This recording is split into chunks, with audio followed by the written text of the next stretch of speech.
Growth is not easy. We pray for growth, we ask for growth, we can sit down and create individual development plans as leaders or with our teams.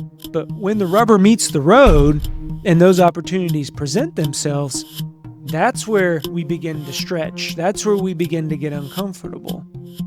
And we need to stand behind somebody publicly when they are even doubting themselves.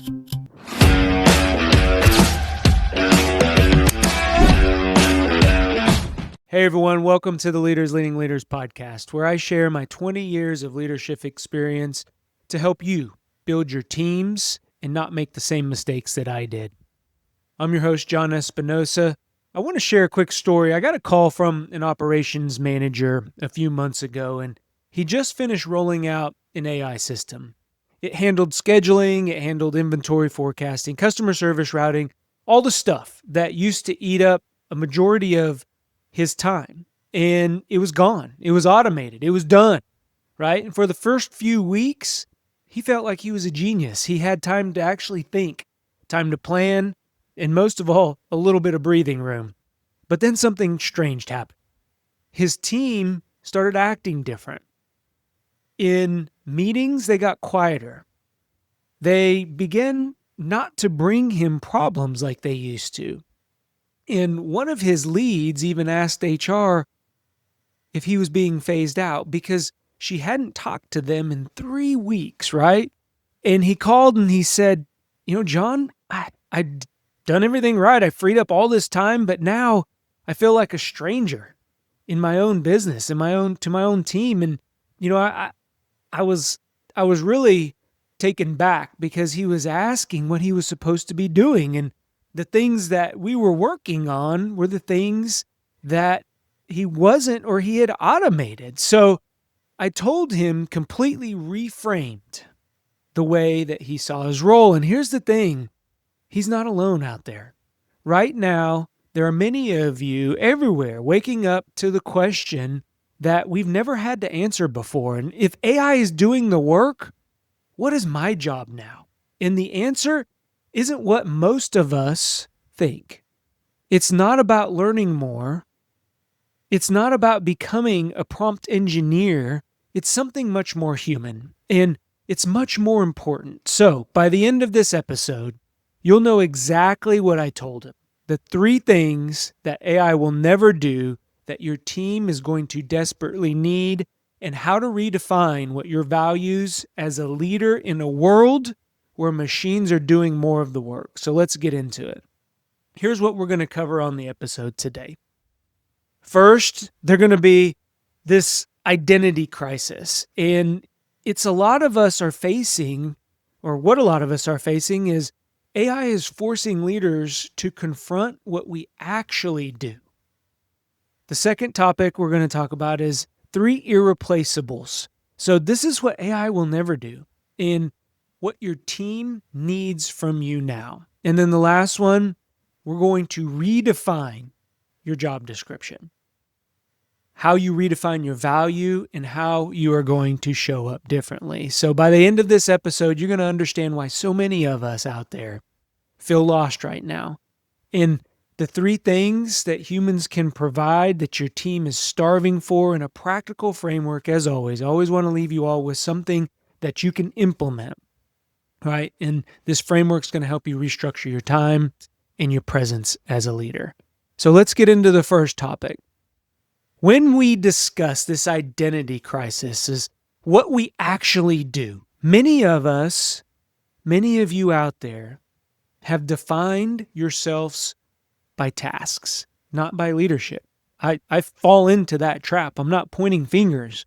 For years, being busy felt like we were valuable to the organization. It could have been, and being busy looks different for us all, but for me, it was reports. It was the scheduling, the teaching schedule.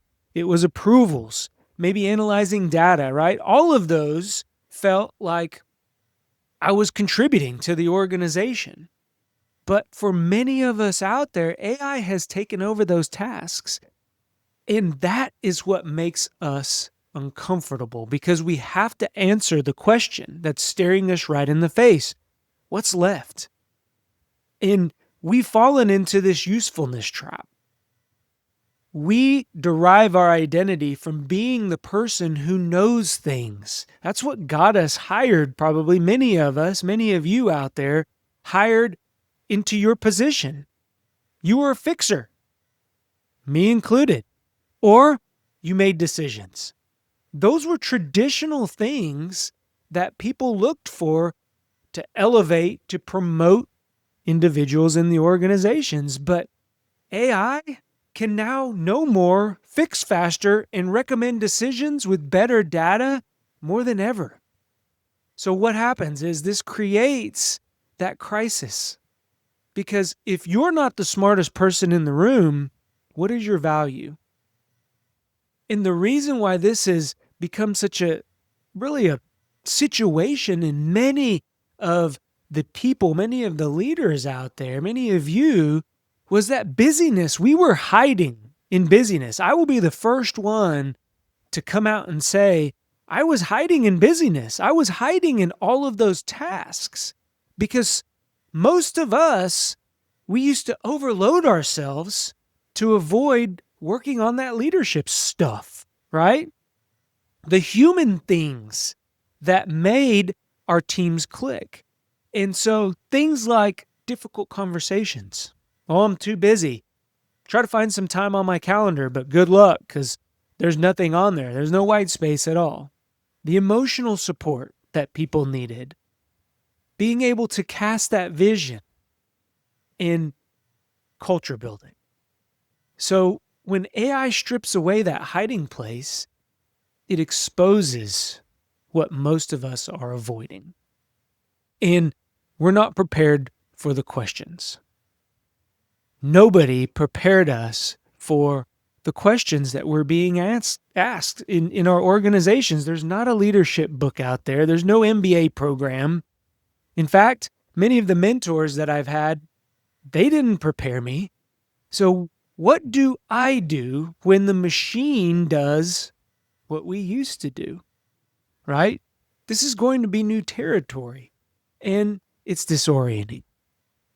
So remember that operations manager from the top of the episode, the one who suddenly felt like a stranger with his own team. Here's what I told him. I said, you didn't lose your job, right? What we did, or what you did, is you lost your excuse. For years, the tasks and the reason he couldn't spend more time with his team, the scheduling and that forecasting, all the reports that he was doing to keep him busy, they felt important. But they were that buffer. They were a way for him to avoid the harder and messier work of actually leading people. And when AI took over those tasks, it stripped away everything. He was left with the thing that he had been avoiding. And in this example, it was showing up as a leader, not a task doer. It was being present with his people, not just productive for his people. And that looks very different. And it's the shift that I challenge every one of you to make right now. Just a quick pause in our episode. This might be exactly what you need to hear. If you're currently leading a team, or you want to lead a team, and you're spending your days putting out fires, you're not failing, you're just stuck. Because when everything feels urgent, nothing actually improves. And over time, that starts to chip away at our confidence as a leader. I've led teams under pressure for years, and firefighting isn't about effort, it's about those missing leadership systems. When expectations are clear and ownership is real, our teams, they stop reacting and they start solving problems without us. So if you're ready to lead instead of react, click on the link below, book a call, check out our consulting programs. All right, back to the episode. Here's some research. In 2024, a study by MIT Sloan, right? It found that 67% of middle managers reported role confusion after AI was implemented within their organizations. They found that they were unclear about how their job had changed or what now was expected of them. However, leaders who successfully transitioned spent 40% more time on those people-facing activities post-AI adoption. And this is powerful, right? So here's the question I want you to ask is, if AI took over every repeatable task in your role tomorrow, what would you do with your time? If you don't have a clear answer, that's the work for you. That's your homework. And that's what we're going to solve in this episode. So if AI is handling most or more of the tasks, what should you be doing? Let me give you 3 things AI will never do. It doesn't matter how advanced it gets. So these are 3 things that we are going to identify your team needs. AI can't provide no matter how sophisticated the technology becomes. And these are going to be your new priorities. So the first one, presence. Truly being there for your team, not just available, not having an open door policy like most of us feel presence is, but being attentive, noticing the person behind the performance. And this looks like creating moments of genuine human connection. The reason why AI can't do this is we can get AI to send messages, but they can't read the room. Have you ever sat in a meeting and maybe you're communicating something difficult, a change, going over a project, whatever that looks like, and you look around the room and something's just off? Maybe they're disengaged. Maybe everybody's head's down. AI can't do that. They can't read the room. AI, guess what? They can schedule the check-ins, but during those one-on-ones, it can't determine when somebody's struggling. So as leaders, that's the human connection. That's that genuine connection. And what I want to challenge everybody to practice is some type of walking the floor. Now, this isn't something that has an agenda behind it. Today, for example, I got out after I made my coffee in the morning. It's a Friday, and took my coffee, and I just simply went and told everybody good morning. I didn't have an agenda. I didn't have anything to bring up. When in fact, we sparked good conversations. We sparked conversations about what people were doing this weekend. We sparked conversations about some of the projects and how they were impacting maybe workload. And it's as simple as walking around and asking people, how are you doing? Not having an agenda, no purpose behind the question. Maybe sitting in a meeting. Here's what it also could look like, is making eye contact instead of typing on our laptop. I've gotten to the point now where I don't even bring my laptop. I bring a notebook into the meeting, my pen. I don't even put my phone on the table. I'll leave it either in my office or in my pocket. And then asking the genuine questions, not just how are you, and then walking by, or hey, how are you doing, but waiting for them in the real answer. So my point is, your team doesn't need another notification. They need somebody who notices them, and that is you. So that's the first irreplaceable thing. The second, meaning. Connecting daily work with something bigger. And this is something that I had to get some coaching on early on as I was getting into leadership. I was a strategic planner. So I understood the bigger vision. But in that understanding, I also lived in that world. I didn't get down into the tactical day-to-day operation very often. So when I came into being a frontline manager, I had to understand that what we do, no matter how small, connects to something bigger. And being able to communicate that is what meaning is all about. Helping people, helping the team members, helping others within our organizations and within our teams see what their contribution and how that digs in, or how that provides us movement to the bigger vision of the organization, that matters to them. In translating their individual tasks into purpose, That's meaning 101. If I had to capsulate meaning into something, it's translating that day-to-day work into something purposeful, because that's what creates momentum. That's what's going to build your cultures. And the reason why AI can't do any of this is because AI, it can suggest tasks, but it can't go and tell something what to do. And it can't tell them why that matters to the organization. AI can track the progress, but it can't make someone feel proud of it. And that's the piece here, is that's the purposeful piece. And it generates goals all the time. Like now, I probably, as a strategic planner, wouldn't even have a job, because AI can generate those goals and generate those plans that it used to take me, well, quite a while. But I couldn't inspire somebody to care about them. And that's exactly where leadership starts. So in practice regularly, or things that you can practice, regularly articulate how somebody's work impacts the bigger picture.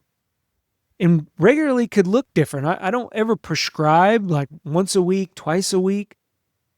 But if you're staying connected, if you have that meaning there, you can tell. You can tell when somebody sits back and has that question on their face. That's when you lean in and you articulate. Celebrating wins with context, not just really saying thank you. Adding the context behind, oh, congratulations, everybody. We achieved a 90% favorability rate over the past quarter. Blah, blah, blah. Why does that matter? Like, what's the impact to our stakeholders? How does that make our customers feel? How does that create a better culture that people want to come be a part of? Those are the things. And then reminding people about the why when work begins to get hard, not when you're in the thick of it, because a lot of times we can't see. Once we're in the mud, we can't really see any way out of the mud other than to go wash off the mud. So it's important that you start before it gets hard, reminding people of the why. Don't wait until you get into it. For the most part, and what my experience has shown, is people don't get burnt out from hard work. They burn out from that hard work being meaningless. And your job is really to be that meaning maker, if you want to call it. And I just made that word up, but be a meaning maker. Find purpose in what they're doing and then connect it. And this last one, the way we are able to make that connection is through belief. So expressing confidence in someone's potential. I was lucky enough to have mentors, coaches, people around me in my inner circle that saw potential in me when I didn't see it in myself. I was a very quiet leader. I was just fine leading from behind. And it took people to see that potential to get me out of my comfort zone. And that's something that I try to do myself, is instill that belief in employees and people and peers that don't see it themselves.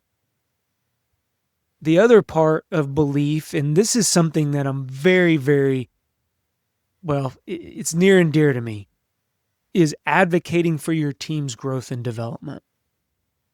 One of the reasons that I got into leadership, and specifically as a frontline manager, is I wanted to impact others and help them get to where we're going. That's our mission here on the Leaders Leading Leaders podcast, in our coaching. And the way that we do achieve that is we advocate for that team, our team's growth and development, your team's growth and development. And it could look different depending on your industry. When you're in those conversations, it's important, whether that's a budget that you're advocating for to get your team some training, whether that's time away from the day-to-day to send them to the training, or it could look simply like sitting down with somebody and asking them, hey, where do you see yourself in a year, in 2 years, in 6 months, right? I want everybody to be the person who bets on your team. Be the person who says, I know you've never done this before, but I believe in you that you can go get the job done. Where AI can't achieve any of this is it can't assess performance, it can't identify the gap, the skill gap, and it can't recommend training. But belief in somebody, that's you. Communication, or being able to say, I see you, that's the human side. And when we do that, people begin to feel like we invest in them. So go tell someone directly. And if you've done this, great. But if you haven't, things like, I believe you can do this. And here's the why. Explain the why. Back it up. Don't just say it generically. Really put behind some meaning. And then giving stretch assignments, because when we see their potential, we give them opportunities to go live out that potential. On my phone, I have my screensaver that says, remember, you asked for growth. Don't be surprised when life challenges you. It's a reminder for me that growth is not easy. We pray for growth. We ask for growth. We can sit down and create individual development plans as leaders or with our teams. But when the rubber meets the road and those opportunities present themselves, that's where we begin to stretch. That's where we begin to get uncomfortable. And we need to stand behind somebody publicly when they are even doubting themselves. You know, in the end, presence, meaning, and belief, those are the three irreplaceable items that only we, the humans, the leaders, you all out there, the day-to-day warriors that are in the same trenches, that are there showing up without an agenda, noticing others, right? Articulating that why regularly and telling people that we see them and we believe in them, whether they believe in themselves or not. Those things are the irreplaceable pieces to leadership. One quick story I want to share is there was this supervisor who they were struggling. You know, her company had implemented AI and it handled this AI, the implementation, it handled all their call routing along with like performance tracking and even really the coaching prompts for the agents. It was a call center.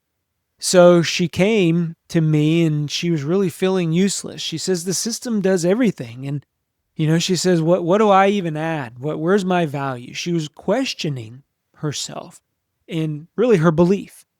She paused. So I asked, I said, when's the last time you told one of your employees that you believe in them? And, you know, she said, I can't remember. And that's when we stepped into, we leaned into this uncomfortableness. I said, that's what your job is. It's not the routing. It's not the reports.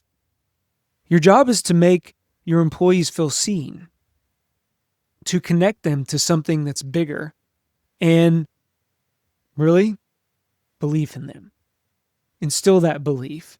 And so, you know, one thing that I'm proud to say is she implemented these, she called them walk and talks. They were, I think, 10-minute conversations that she had with each one of her employees, no agenda, just a connection. And she started the meetings by, you know, sharing some feedback, some customer feedback that showed the impact of what they were doing. She started letting people know out loud that she saw leadership potential in them. And I'm happy to say that within 90 days, her team's engagement scores, guess what? They went up. And turnover went down. And it wasn't because of AI. It was because of her. What Gallup research shows is employees that feel their manager believes in them, they're almost 3.5 times more likely, 3.5, right? More likely to be engaged. And guess what? 5 times more likely to stay. Now, that's the bottom line. Money, it takes time to go and hire, to go put out an announcement, to onboard people.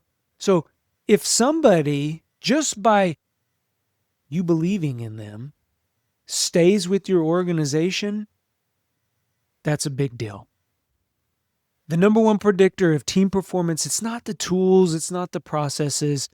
It's really whether employees, they feel like their leader genuinely cares about them as people, not as pawns, not as just some means to the end, right?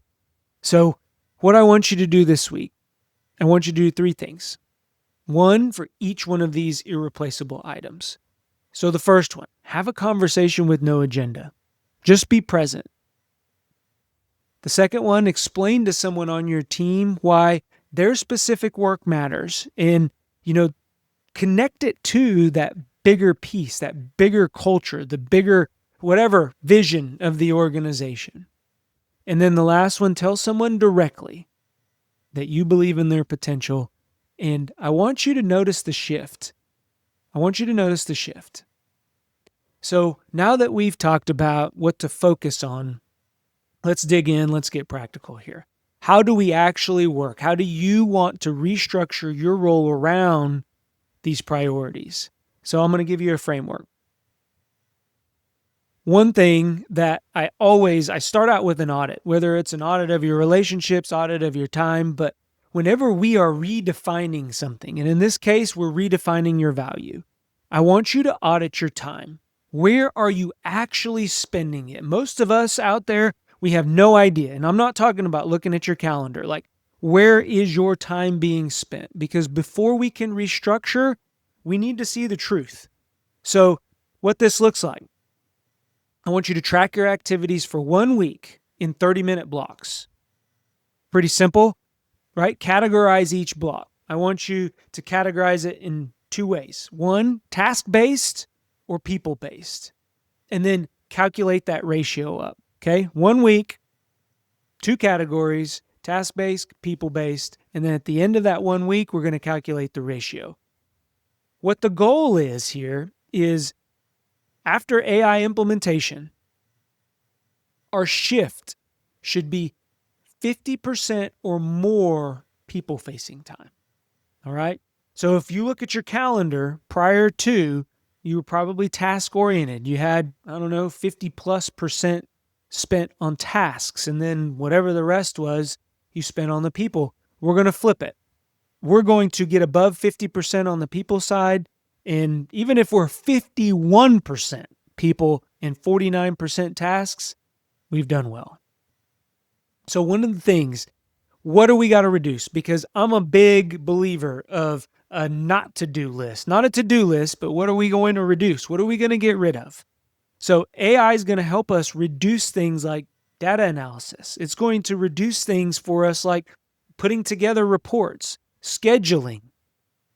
Those routine communications, a lot of times we can do AI. Gemini automatically will put together an email, put it on a schedule, send it out. Things like tracking status and updates. Research. Nowadays, I used to use Google a lot, but now I create folders within either Claude or ChatGPT, whatever your preference is, and that's where I do my research. That's where I do my info gathering. I throw documents in there, and it will ingest. I teach AI what I want it to do, and it'll spit out that research for me, right? Other things like first draft context. So drafting emails, drafting papers.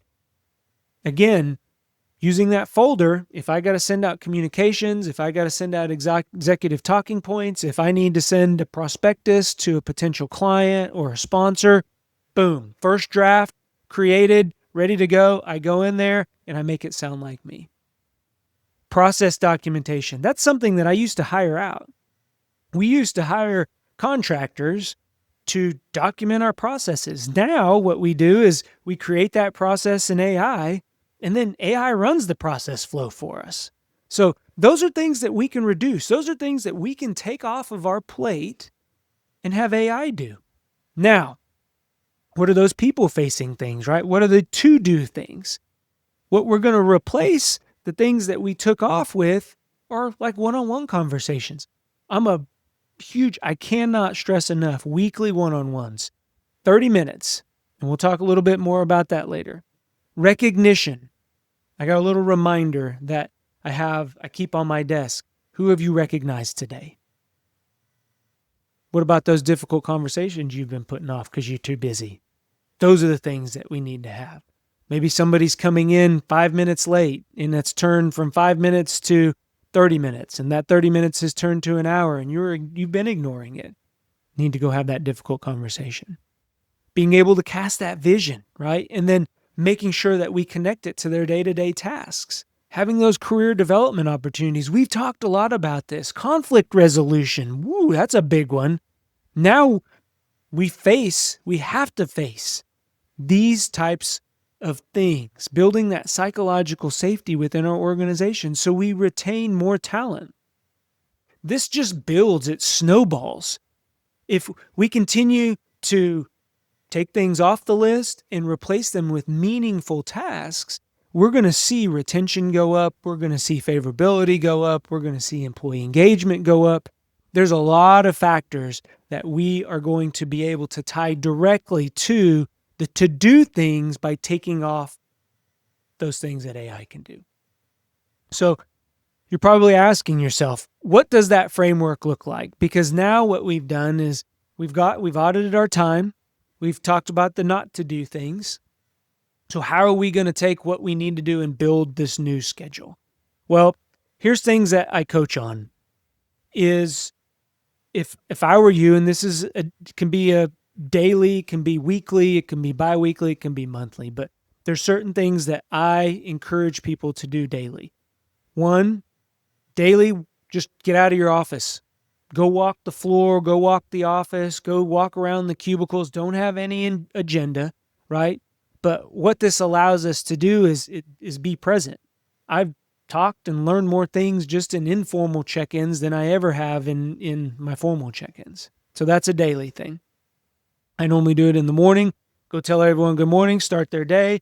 Depends on what my morning looked like, but I try to make time in the morning after I've made my coffee. I walk around and have that conversation. Weekly. What are some things weekly that I do? Well, weekly 30-minute check-ins per person. These are one-on-ones. They're not status updates. These are real conversations. I break them down into thirds. 10 minutes are them. 10 minutes is me. Anything that we need to talk, I need to conversate with them, and then 10 minutes is looking forward. So this is my ability, or this allows me, again, to be present with every single one of my employees and instill belief where it's needed. Another thing I do weekly is I celebrate. Remember that little sticky note? Who have you celebrated today? Who have you acknowledged today, right? Weekly, I spend 15 minutes. It could be in a team meeting. Could be in one of those walk-arounds that I do in the morning, thanking somebody for a job well done or helping facilitate a project, whatever that looks like. Now, bi-weekly, let's get a little bit broader here. Bi-weekly, I spend some time talking about career development. Like, where do you want to go? Remember, you got to be able to map that out. That's where you can get ahead of people thinking, yeah, I've hit the ceiling here. I don't know what I can do more, John, right? That's where you add those stretch goals. That's where you can layer in that belief. And then monthly, what I'll do is, why do we do this? There are certain things that we just do, and you ask yourself, what do we do? Is it legacy? Maybe you've walked into it and you're just carrying it forward. Process improvement, but it gives you an opportunity to sit down with the tasks that you have in your office and really provide that meaning to them. So one of the ways that this changed all these things, how that operations manager, he changed his approach. After the conversation we had, he went back and he restructured his week. He actually took 2 hours, I believe, every morning for what he called floor time. And that was just him being present. It was no laptop, no agenda. He went out. And, this was something that he came up with. The other thing we talked about was he started every team meeting, right? So he had these team meetings, but he started it by connecting their work to what the customer impact was. And these were real stories. These are those case studies, the real outcomes. He started something, and this is something I'm very proud of him, is he called them belief conversations. And I can remember as we were brainstorming, but it was 10 minutes that he had with each one of his direct reports every single week. And he only talked about what their potential looked like within the company, what their growth looked like, not their tasks, not what they were doing every day. And so what this did was it created his team begin to feel like he wasn't checked out anymore. He was more engaged. And, here's the thing that I want you all to walk away from in this example was he was working fewer hours, but the way he was working those hours, he was doing the right work. He was doing this human work, the human connection. And that was only possible because AI freed him up to do it. So there's this mindset shift from the doer to the multiplier. And when we get stuck in our old mindset, things like my value is only based in what I produce, right? Or how much did I get done today? How much of my to-do list did I actually check off? Or, one of the other things I used to tell myself is I'm the only one with the answer, so everybody has to come to me. I'm the leader. I'm the manager of the organization. I own this company.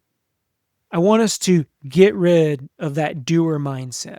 And I want us to start creating the multiplier mindset. Things like my value is in really what I help others become. There's nothing more meaningful and prideful for me when somebody goes on to bigger and better things, when they step into leadership or a management role or leave the organization and create their own organization or their own company, right? The other thing that I would encourage you is when at the end of the day, it's not about how much you've checked off your list, but how many people have felt seen today because of me? Maybe connected with a purpose, or I've created belief in. And then the last one, this identity shift from a multiplier is I help others find their own answers. I'm not the one with all the answers. Even if you know the answer, what do? We teach others how to fish. And when we teach others how to fish, that's that multiplier mindset that each one of you out there, I know, can wrap their head around and can accomplish. And this isn't just John. This isn't just what I've seen, even though it's my experience over the last 20 years, but research from Harvard Business Review. They found that leaders who spend 50% more, 50% plus of their time on what we would call people development activities, they see 29% more productivity and 41% lower turnover than leaders who just only focus on tasks. The other piece here is, AI leaders, they're not necessarily the most technically skilled. They're the most relationally present. And when we post-implementation, post-AI leaders, they're the ones that are showing up every single day, working through the things that we've been talking about. And, this week, what I want you to do is schedule 3 protected people blocks. So go back. We've already audited our time. We've identified those things that are necessary to put on our calendar. Time, make these non-negotiable, okay? For human connection, not tasks. Just start small, 15-minute blocks. You can start with the walk around in the morning or whenever you have time. One real conversation, one moment of recognition. Again, shrink that start. Build from there. The calendar doesn't lie. If it's not scheduled, a lot of times it doesn't happen. So let's bring this home. Thank you all. If you're still staying with us for this long, I appreciate it. Make sure that you're subscribed. Click on that subscribe button. The notification button means a lot. So what have we talked about? AI is forcing an identity crisis for many of you out there. And when tasks begin to disappear because they're being automated, we're left with that uncomfortable question of what do we actually do? And for many of us, the tasks, they were just a hiding place in the first place. They were hiding us from the harder work of truly leading people. The second thing we discussed are those three things that AI is never going to be able to replace, no matter how advanced it gets, right? Presence, truly being there, noticing people, meaning, connecting that work with the purpose, the belief, instilling those beliefs, expressing confidence in, somebody's potential. These are your new leadership priorities. And then last, we talked about how we're going to redefine that role around these irreplaceables. We're going to audit our time. We're going to reallocate that time towards people-facing work. And then we're going to shift our mindset from that doer mentality to the multiplier mentality. Remember, the calendar doesn't lie. Protect the time for only the things that you can do. So here's what I want you to remember. If AI is doing more of the work, you must do more of the connecting. Your job, it isn't to outproduce the machine, okay? So I don't want you to think that. Your job now is to outhuman it. And for the most part, be present. When everything else is automated, your team needs your presence. Provide that meaning when work feels transactional. And the belief that we have in people only you can do. When the algorithm only assesses them, you instill the belief. That's your job now. That's the leader your team is going to need. And no AI is ever going to take that from you unless you give it away. So if this episode redefined how you see your role, here's what I want you to do. I want you to share this with another leader who may be wrestling with this same question. They need to hear this. Send them the episode right now. 2, hit that subscribe button. Hit the notification bell. The next episode, we're closing this series out, right? It's one of the most important conversations yet. So make sure that you're subscribed. And then do me a favor, drop a comment below. Tell me, what's one thing that you've been avoiding as a leader that AI can do for you? And be honest. Honesty, remember, is the first step. So until next time, I believe in you. Go be great. See you on the next episode. Bye-bye.